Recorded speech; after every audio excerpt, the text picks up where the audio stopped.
नमस्कार, awakening India season 2 के एक नए एपिसोड में आपका स्वागत है। मैं हूं प्रवीण तिवारी और हमने पिछले एपिसोड में अभ्यास वैराग्य की बात की। हमने बात की स्वामी विवेकानंद के जीवन की। जैन जी आज कई बार विचलित महसूस करता है या बहुत क्राउडेड ओवरफ्लोड इंफॉर्मेशन दिखाई देती है, लेकिन ऐसा नहीं है कि नरेंद्र नाथ जो बाद में स्वामी विवेकानंद जी बने, उनके जीवन में ये कष्ट नहीं आया था, कंफ्यूजन था, प्रारब्ध रहा उनका। इसको तो कभी डिटेल में समझेंगे, लेकिन किस तरीके से गुरु के मिलने के बाद में जीवन परिवर्तित होता है, ये स्वामी विवेकानंद का पूरा जीवन बताता है। और आज एक बार फिर मेरे साथ मौजूद हैं स्वामी सर्वलोकानंद जी, जो आर.के. मिशन न्यू दिल्ली के सेक्रेटरी हैं। बहुत बहुत स्वागत करता हूं स्वामी जी एक बार फिर आपका। पिछली बार जब आपसे बात कर रहे थे तो अभ्यास वैराग्य की बात हुई थी। आपने बताया था कि कैसे आप कंसिस्टेंटली अगर अभ्यास करते रहते हैं, मन को बहुत अच्छा नहीं लग रहा है तो भी उसको हम आगे बढ़ा सकते हैं।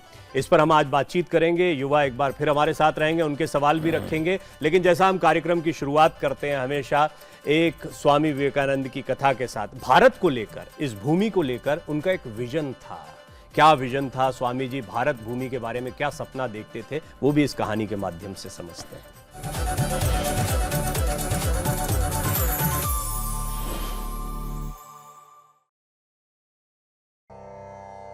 स्वामी विवेकानंद बड़े निडर थे, साथ ही वे करुणामय भी थे। भारत परिक्रमा के दौरान अपने देशवासियों के प्रति उनका प्रेम एवं करुणा पूर्ण रूप से जागृत हो उठी। एक परिव्राजक साधु के रूप में पूर्व से पश्चिम, उत्तर से दक्षिण संपूर्ण भारत का उन्होंने भ्रमण किया। भारत एक बड़ा देश है, इसमें विभिन्न धर्मों, जातियों एवं संप्रदायों के लोग रहते हैं। स्वामी जी उन सबको देखना, उन्हें समझना चाहते थे। उन्होंने बर्फ से ढके पहाड़ों पर चढ़ाई से लेकर मैदानों के बीच सफर तक सब किया। कई ऐतिहासिक स्थान देखे, कभी राजाओं के महलों में तो कभी गरीबों की झोपड़ियों में वास किया। जो मिला स्वीकार किया। उन्होंने पाया कि देश गरीबी और भूख की गर्त में डूब रहा था। जनसाधारण आलस्य का जीवन यापन कर रहा था।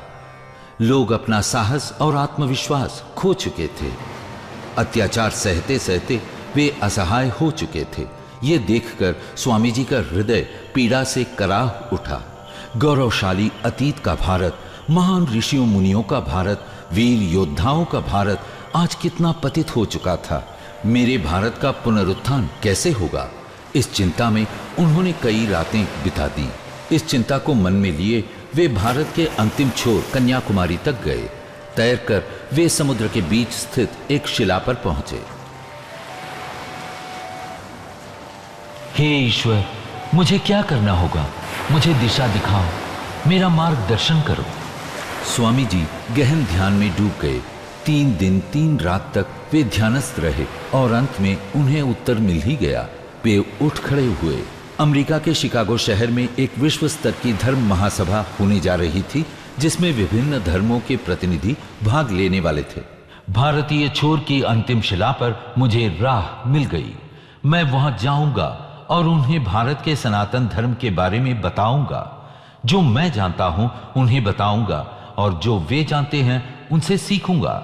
हमारे लोगों ने अपना आत्मविश्वास ही खो दिया है। मैं उनके लिए वो आत्मविश्वास लेकर लौटूंगा। मैं जा रहा हूं, पर जब मैं लौटूंगा तो मेरे करोड़ों देश भाई जागृत हो उठेंगे। 31 मई 1893 को स्वामी विवेकानंद अमेरिका के लिए रवाना हुए।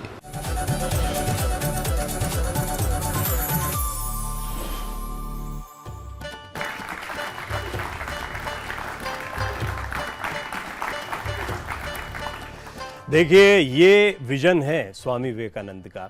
और मुझे बहुत अच्छे से याद है कि पिछले एपिसोड में स्वामी सर्वलोकानंद जी ने एक बात कही थी कि आज चुनौतियां बहुत हैं, युवाओं के सामने चुनौतियां बहुत हैं।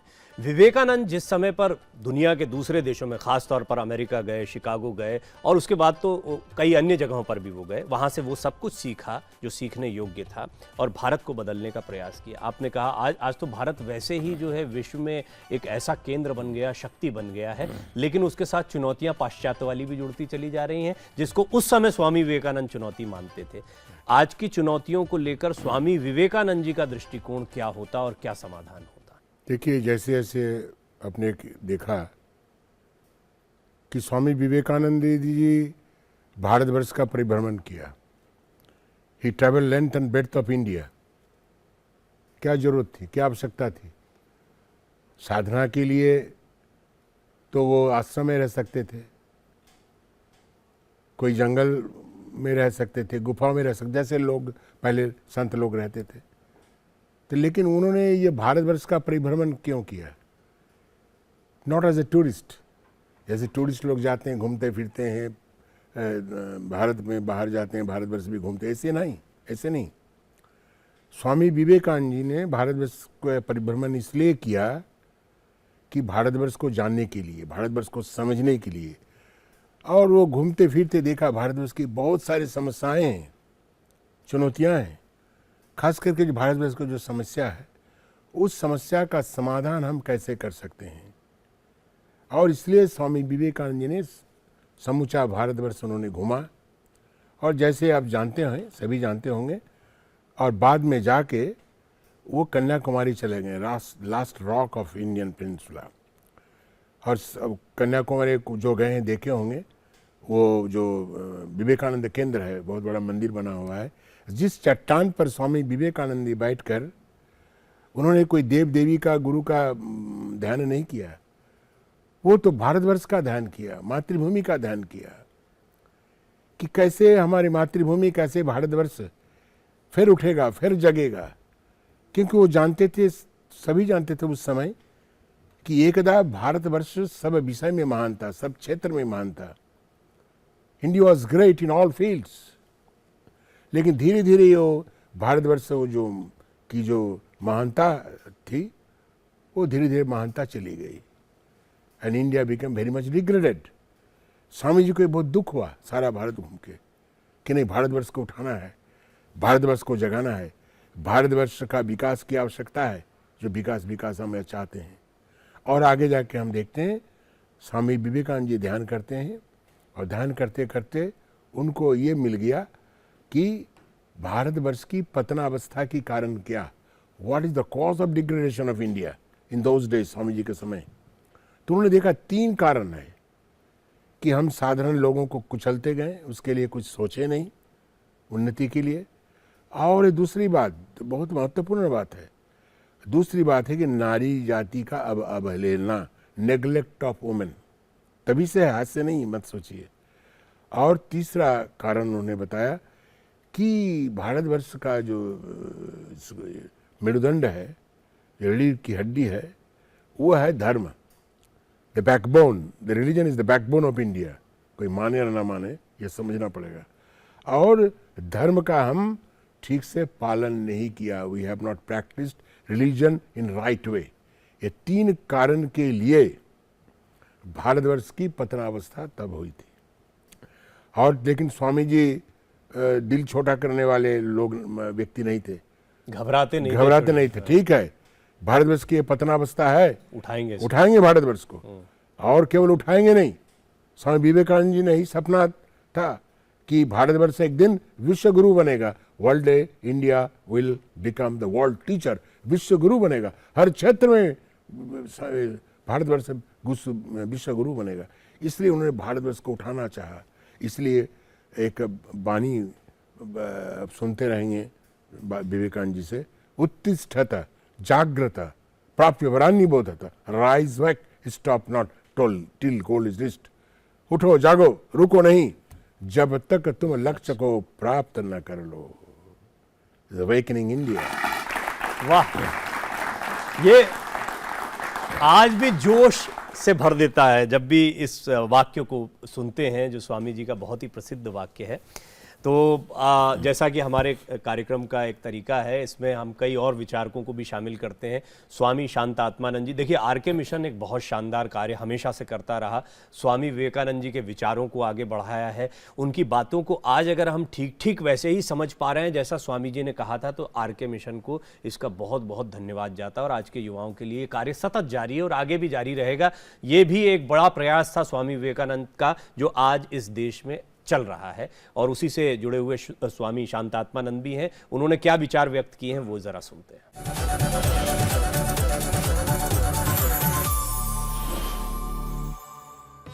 बचपन से क्या जन्म से वो ध्यान में बहुत उनका मन लगता था। एक बार कई उनके सारा मित्रों के लेके वो छत पे चले गए, घर पर जहाँ रहते थे, जिस मकान पे, तो सब बैठ गए ध्यान करने के लिए। तो कुछ समय के अंदर बहुत बड़ा एक सर्प आ गया, सांप आया। It was a poisonous snake. ये सब बाकी तो बच्चे लोग तो ध्यान वैसे ही करते हैं, चंचल होके, देखे सब भाग गए, लेकिन नरेंद्रनाथ का कुछ भी पता नहीं था।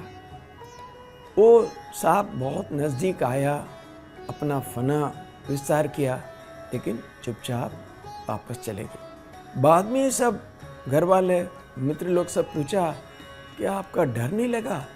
वो बोला बिल्कुल, मुझे पता ही नहीं था। ऐसे ध्यान मग्न होते थे बचपन में ही वो।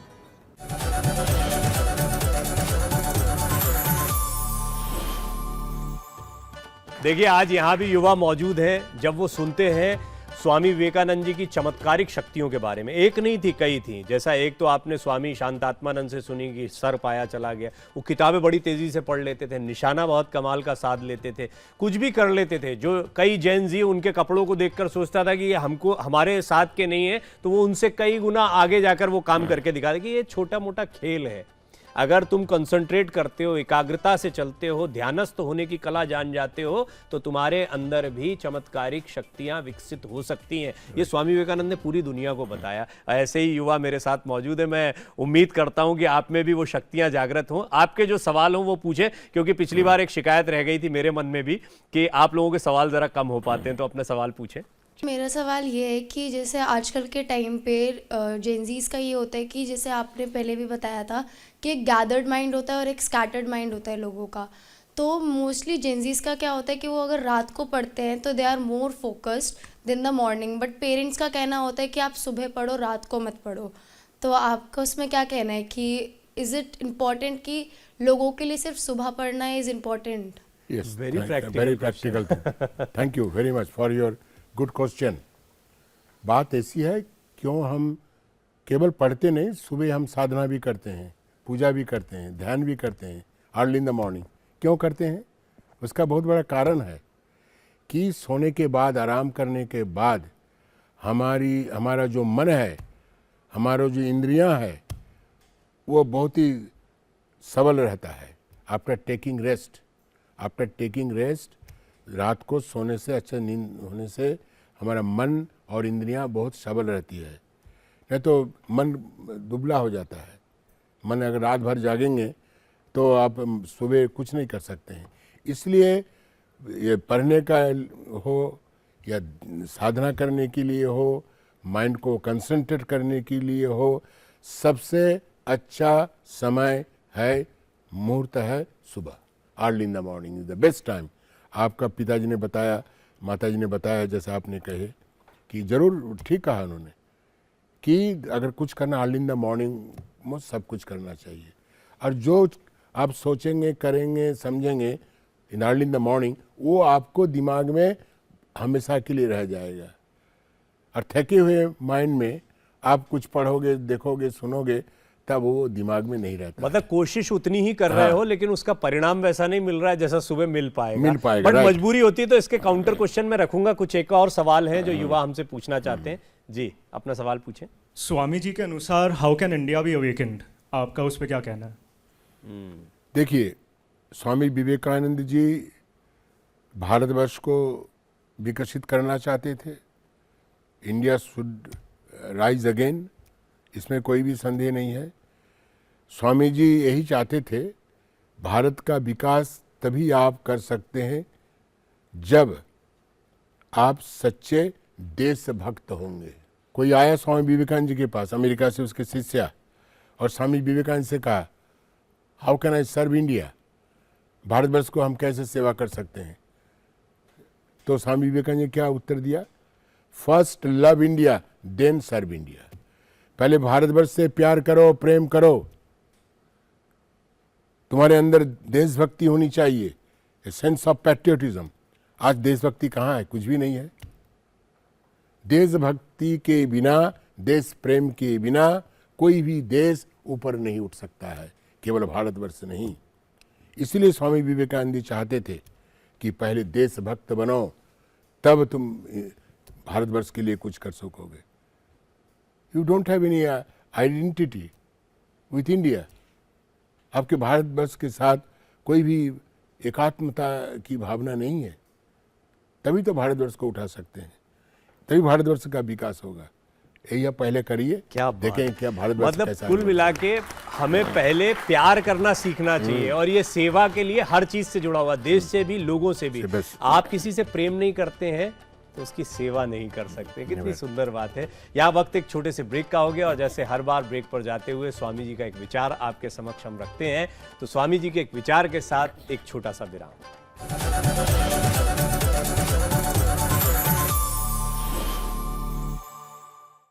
सब ऐसा क्यों कहते हैं, औरों का भला करो, इसका क्या आशय है? सब महान व्यक्तियों ने हमें मानव जाति के बंधुत्व का, और महानतम व्यक्तियों ने हमें समस्त जीवों में एकत्व का, भातृत्व का उपदेश क्यों दिया? क्योंकि सब जीव चाहे इस सत्य से अपनी अज्ञानता के वश या व्यक्तिगत अंधविश्वासों के वश अनभिज्ञ हो, तो भी उन सभी के अंदर एक ही प्रकाश रूप दिव्य चेतना उद्भासित हो रही है, चाहे उनका रूप रंग भिन्न भिन्न क्यों न हो। समस्त ब्रह्मांड में केवल एक आत्मा ही विद्यमान है।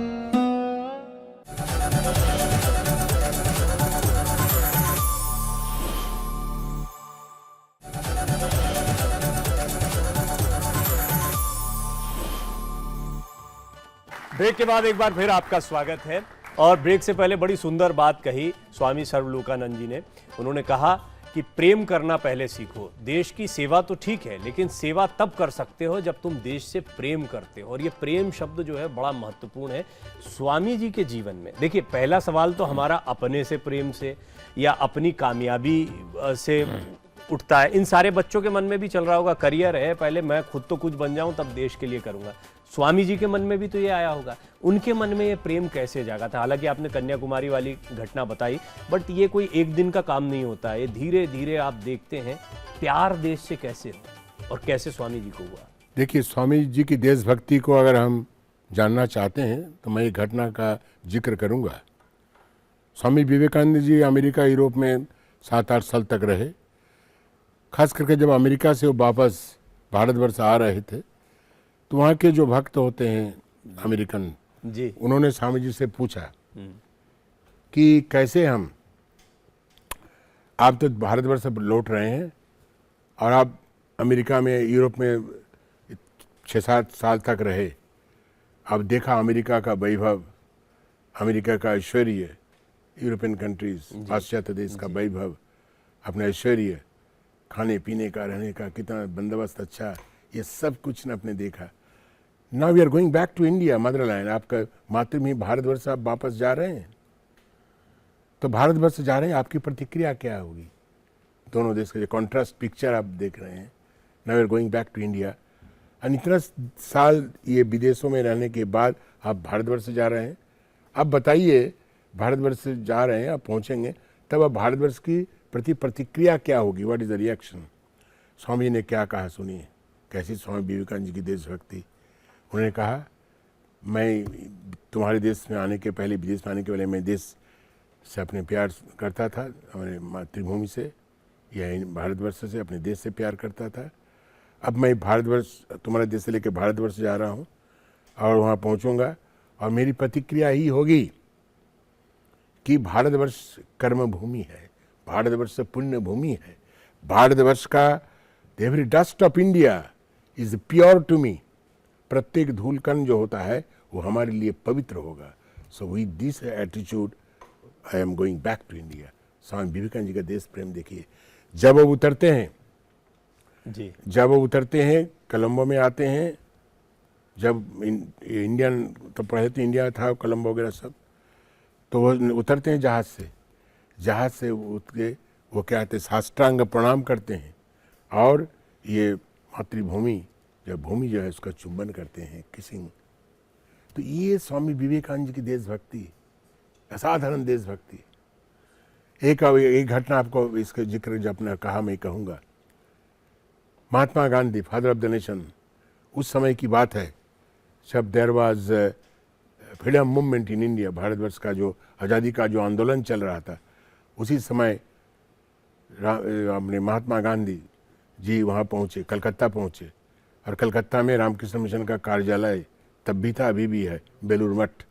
उन्हें जाके बेलूर मठ पहुँचा और वहाँ जाके मंदिर में प्रणाम उन्होंने किया, और लोगों को पता चला कि महात्मा गांधी बेलूर मठ में आए हैं, और उनके जैसे व्यक्तित्व उस समय हजारों लोग जुट गए और उसको घेर लिया और उनको कहा कि महात्मा जी आप कुछ बताइए। तो उन्होंने कहा मैं क्या बताऊंगा, इस पुण्य भूमि बेलूर मठ में आया हूँ पुण्य संचय करने के लिए, शक्ति संचय करने के लिए, और मैं तो यही कहूँगा कि मेरी जो देशभक्ति पहले भी थी अभी भी है, लेकिन एक बात मैं ज़रूर कहूँगा कि स्वामी विवेकानंद जी को पढ़ने के बाद मेरी देशभक्ति 1000 गुना बढ़ गई है। My love for the country has become 1000-fold।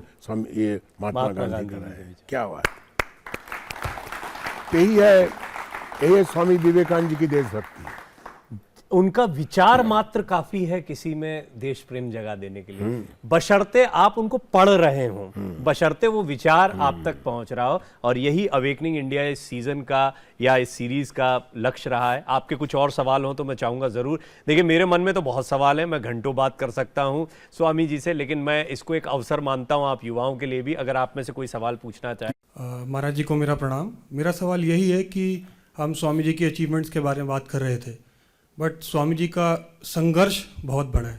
आज का युवा मैं देखता हूँ, हम बड़ी जल्दी हताश हो जाते हैं कि थोड़ा संघर्ष झेला तो डिप्रेशन, एंजाइटी, हार मानने का मन करता है।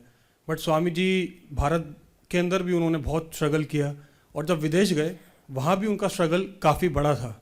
तो मैं स्वामी जी से चाहता हूँ कि स्वामी जी के संघर्ष के बारे में हम उनसे क्या सीख सकते हैं, उसके ऊपर प्रकाश डालिए please. It's a good question. Swami Vivekananda ji का जीवन संघर्ष से भरा हुआ था, एक तो पहला से लेकर आखिर तक, all the time struggle and struggle. Swami ji चाहते भी थे संघर्ष के बिना आप जीवन में बड़ा नहीं हो सकते हैं। Without struggle you can not become great. संघर्ष की आवश्यकता है। और हमारे ये युवा हैं, जैसे उन्होंने कहा कि हताश हो जाते हैं, निराश हो जाते हैं, फ्रस्ट्रेटेड हो जाते हैं थोड़ा सा संघर्ष करने से।